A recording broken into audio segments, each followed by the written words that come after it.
यो रहेको छ टिमुर, धनिया, जिरा, खुर्सानी रेडी पारिसकेँ मैले। यो अनि अलिकति थोरै सरिसो भुट्यो। त्यसपछि यहाँ मैले आफैले घरमा बनाएको चुक, आफैले बनाउन लागेको चुक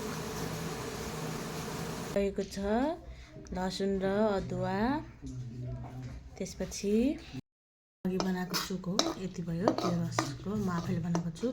यो खुर्सानी, यो चाहिँ मसला,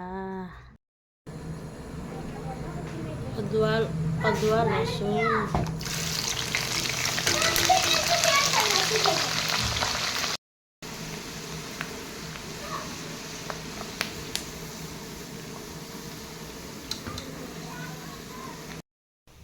यो खुर्सानी।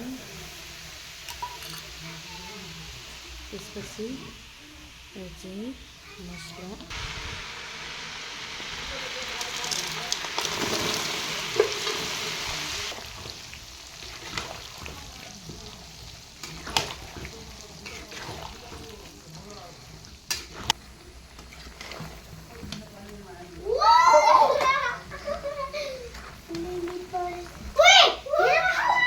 बाहिर हल्ला भयो।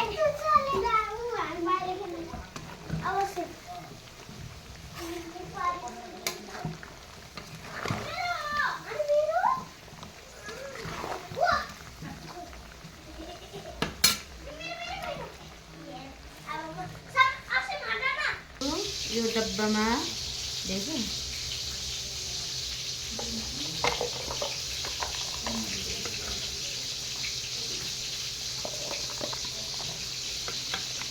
अब टेस्ट गर्ने बारी आउँदैछ। यो रह्यो हाम्रो एउटा डिब्बाको अचार होइन।